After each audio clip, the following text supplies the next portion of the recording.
calling 2022 CR 5275, State of Texas versus Michael Juan Montoya. Could I have parties approach and announce for the record for the state? Jason Garahan, Your Honor. Defense? Matthew Allen for Mr. Montoya. Have both parties, are you Mr. Montoya? Yes, sir. Have both parties had a chance to review the PSI report, state? Yes, Your Honor. Defense? Yes, Your Honor. Any objections to the PSI report, state? No, Your Honor. Defense? No, Your Honor. Any witnesses, state? None from the state, Your Honor. Defense? Yes, Your Honor. All right, any other witnesses, defense? No, Your Honor. State, any witnesses? No witnesses, Your Honor. All right, any arguments? Yes, Judge. All right, brief argument. Yes, Judge. I'll make it brief. The court's aware we provided the report for Dr. Fabian. Mr. Montoya, Michael is a 21-year-old with very limited history of any crimes. He was a normal young person, and then things outside of his control at that time when he's younger influenced him, and unfortunately influenced him in such a way that partly led us here today. And I don't say fully because he was an adult. He has to make those decisions. But he witnessed physical abuse, verbal abuse. He witnessed alcohol use and extreme alcohol use. He witnessed drug and methamphetamine use from not just friends. We're talking about people that were supposed to model good behavior instead be a support system, and instead, like Dr. Fabian said, model behaviors which he mimicked later on.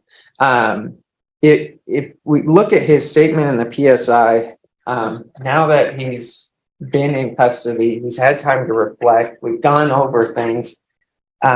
He admits one of the statements he says to the detective, no, that person didn't do anything to me. Again, we're not trying to say that it was self-defense or anything like that. He wanted to take full responsibility for what he did, and he's doing that here today, and he continues to do that. But drugs, there's no question that the behaviors he witnessed in his childhood, combined with the drug use, affected his brain and his thinking, just like Dr. Fabian said. And Dr. Fabian said, well, with therapy and prescribed medication, continued treatment, and obviously staying sober, that he can try to change those behaviors and that way of thinking. And I think we've heard a little bit that it started going that way.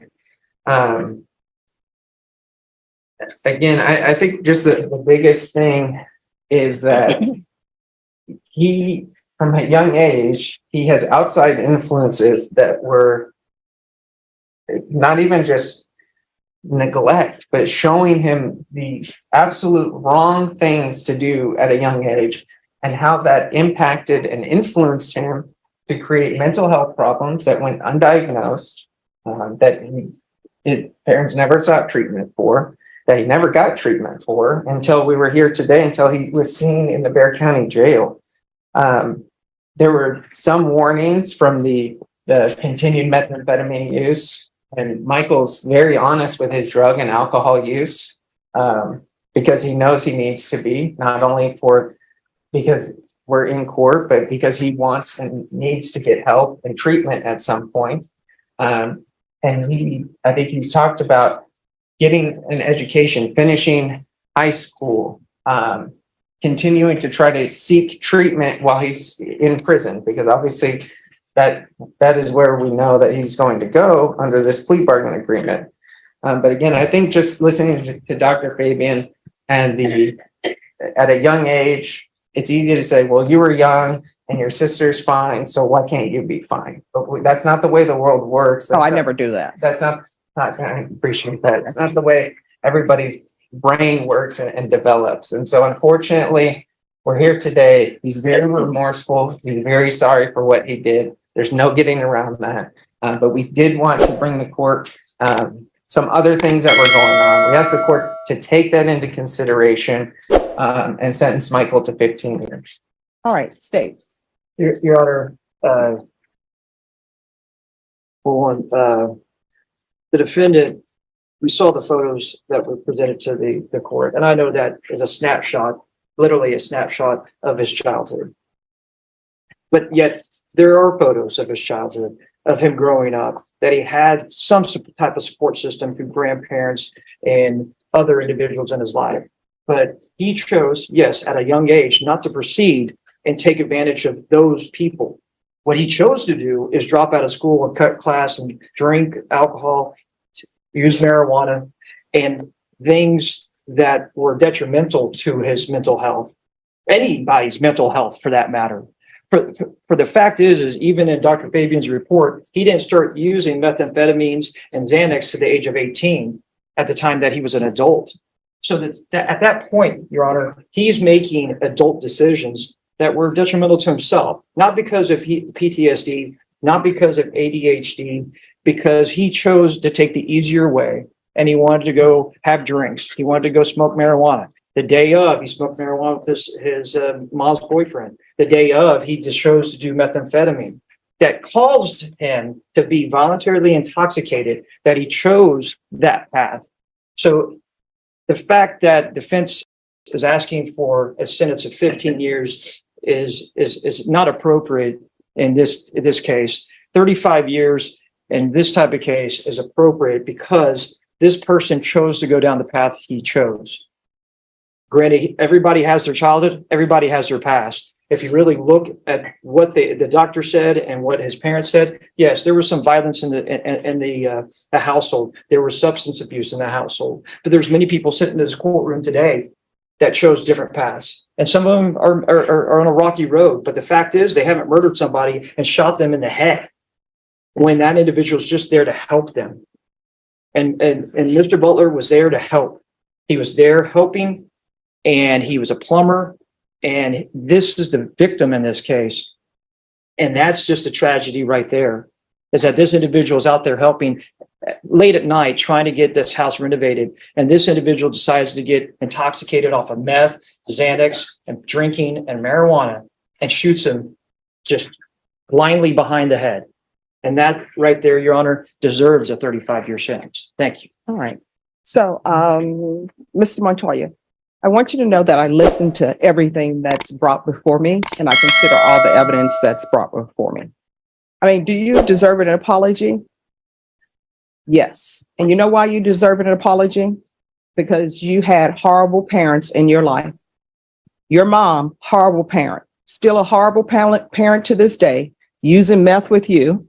She was horrible for bringing someone into your life as a stepfather who just got out of prison, using drugs with you. So you have horrible parents, horrible adults in your life. Your grandmother, it appears that your grandmother was trying to help you stay clean and sober, but then you have your horrible mom coming in and allowing you to live with her and use meth with her. That is ridiculous for your horrible mom to be using meth with you and rubber stamping it and okaying it. And then having your horrible stepfather who thinks he's a good stepfather, but there he is using drugs with you. And I guarantee you right now, your mother doesn't think she's a horrible parent, even though she's using meth with you. Your stepfather thinks he's doing a great job, even though he's using drugs with you. So I want you to know that I understand, and I heard everything, and I understand that you had a horrible upbringing. But by that same token, there's a complainant in this case, somebody who is dead, who had family who loved and cared about him, and he's just working, doing a job. This is not a situation where he was doing something illegal or doing something inappropriate. And whenever a life is taken, guess what? Society suffers because whatever they were bringing to this world, maybe for the benefit of others, we no longer have that. So when I sentence you today, I want you to know that I realize your childhood was horrible. And sometimes people have a childhood that's horrible and they make it out. And you wonder, how did they ever make it out? And then sometimes when children are taken from the hospital to be with their horrible parents, you know that they're going to have a horrible life. And you have had a horrible life with your horrible mother and your horrible stepfather. And I don't know what they're doing with your sister. I don't know if they're using meth with your sister or not. I don't know if there are other grandchildren that people are allowing your horrible mother and your horrible stepfather to be around. So I want you to know that I heard all of the testimony and I listened to it and I internalize it. All right. I don't see anyone on, is that Cassandra Castro? Yes, it is, Your Honor. Ms. Castro? Yes, I'm here. All right. Do you wish to show your video? All right. You may proceed, Ms. Castro. Hello. Hi, everyone. Let me just click to my thing. Hello, Michael. My name is Cassandra.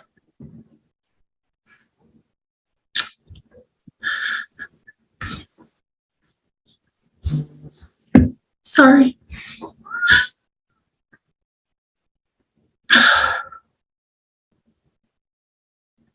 I am Paul's only child. He was my father. And I wasn't sure before today if the two of you actually knew each other or if you just saw him for the first time that night. But let me just tell you a little bit about him that you may not know. He was also a grandfather to my 4 children. He was a father-in-law to my husband. He was a son. And he was a beloved and cherished brother.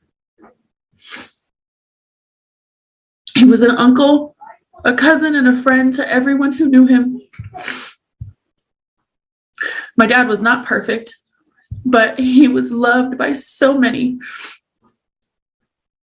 He was funny, and he was always ready to have fun. He was an artist. I don't know if you knew that. He liked to draw, and he was a plumber by trade.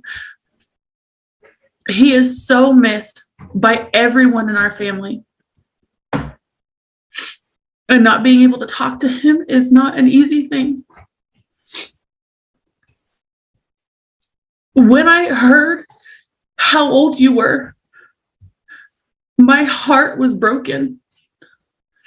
Not just because of the loss of my father, the loss that our family has experienced not having him around, but also because of the loss that I'm sure your family must feel not to be able to have you around anymore. Your life, their lives, and my family's lives will be different because of the decisions that you've chosen to make. When I heard that I could speak to you, I wasn't sure what I was going to say, so I prayed about it. And it's taken me a while to get to this place.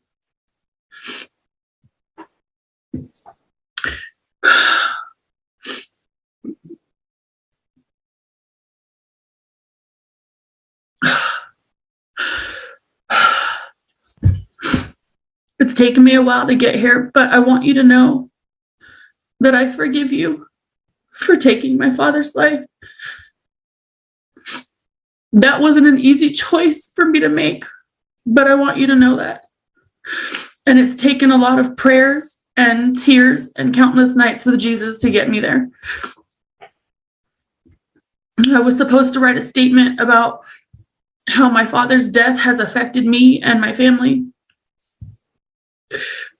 But I don't see how that's going to help much.